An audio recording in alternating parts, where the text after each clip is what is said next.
It will most likely change many times again because of COVID, but let's have a look at the moment at how the 23-race Formula One calendar actually stands. Preceded by a week or two of testing, the newish Formula One cars for 2021 make their debut at the BAHRAIN Grand Prix on March 28 at the traditional circuit on which the Turn 9-10 complex still stands as some of the best bits of Formula One road on the planet. Is there a better place to be in the spring than the Emilia-Romagna region of northern Italy? Formula One returned to Imola in 2020 and it'll be brilliant to be back there again. Barcelona is a nice circuit for the current breed of heavy, large Formula One cars with an intriguing mix of fast and slow corners. The exit of Turn 2 into Turn 3 is still style defining.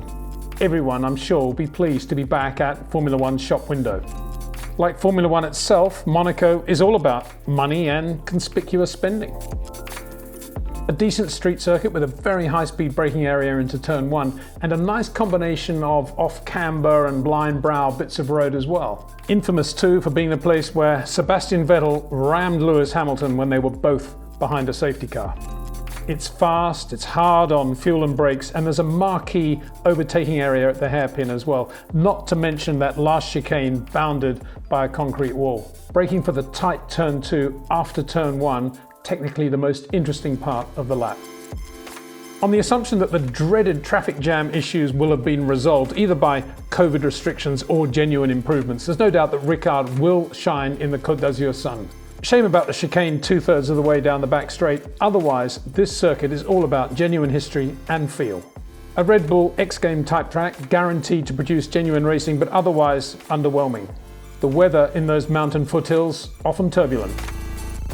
Lots of good bits on the Silverstone lap, including Copse, Maggots, Beckett's, the two complexes, and of course that very quick Turn 1. At this stage of the season, it will also be interesting to see how the lap times of the, in theory, slower 2021 Formula One cars compare with those of their 2020 counterparts. Hungary inevitably will be very hot and very physical. Lots of slow corners and stop-go sections, and it's very slippery offline. It's a nice circuit though, in a nice city, a part of Formula One's history. Another Formula One classic. Eau Rouge, Les Combes, Pouin, braking for Stavelot, Blanchiment, the final chicane, La Source. No Formula One calendar would be complete without Spa, sad memories or not. Excellent to have Zandvoort back on the calendar and for the race to be managed and promoted by the multi-talented Jan Lammers. Despite its latter-day transformation into concrete and glass, MONZA still charms. Focaccia and latte out the back near the old paddock, and then later under the stars at the Hotel Fossati, how about some risotto formaggi? Circuit's not bad either. Braking from high speed into Turn 2, the long Turn 3, and then braking into Turn 13. When you think about it, Sochi actually has some quite good corners. A bit like Monaco, Singapore is all about showing off Formula One rather than testing it. Formula One's first night race also obliges everyone to be on European body clocks, which can be a bit annoying. Suzuka, a circuit designed and created by Honda, a brilliant circuit too, will host this company's last Formula One appearance in Japan. I'm hoping, therefore, that we're going to be treated to an amazing display of historic Formula One Hondas. Every corner, every braking area is truly demanding, the only track on the calendar about which you can say that. It's not LA or New York, or Watkins Glen for that matter, but it is still the US Grand Prix. The circuit looks more spectacular than it actually is, but then Formula One can live with that. That's what Formula One does. Lots of history at this circuit, lots of reasons to cherish this race's position on the calendar. As Checo says, the crowd are gonna go wild when they see him in a Red Bull for the first time. Another history-steep circuit which gave us Emerson Fittipaldi and then all the Brazilians thereafter. Some lovely corners and some great elevation changes, and it could rain too, which will be fun.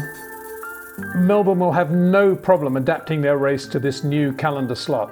Call it Melbourne, as we kind of used to know it in March, meets Adelaide as it gloriously was. I'm hoping there'll be a huge tribute at this race and a big thank you from Formula One to Sir Frank Williams for that groundbreaking Saudi Arabian Airlines sponsorship he procured as long ago as 1978 and thus triggered the whole sponsorship boom in the Middle East. Won't be holding my breath though. Beyond that, this race, a first on the Formula One calendar, is an open book. The sun goes down on another Formula One season at the glitzy but frustrating Abu Dhabi circuit. Another track that engenders dollar signs long before it prompts any genuine Formula One fabric. That's 22 races for a footprint total of about 100,000 kilometers. A 23rd race is scheduled for May 2, and it'll probably take place either in Bahrain again or perhaps in Portugal. I hope in Portugal. Whichever way you cut it, that means in 2021, assuming the calendar goes ahead, COVID allowing, that means that we will be setting a new record for the number of races in one season. The previous record was 21, and that happened in 2016, 2018, and 2019. But here's the thing, multiply that 100,000 kilometers conservatively by the 747 freighters that take all the Formula One cargo and the 2 TV broadcast centers to all the flyaway races, and the 200 or so Formula One trucks that wind their way around Europe for all those Grand Prix, and well, you get the picture. So Formula One is keeping a very, very delicate balance in 2 key areas. The first, cars, emerges in 2022 as the biggest compromise ever in the history of Formula One.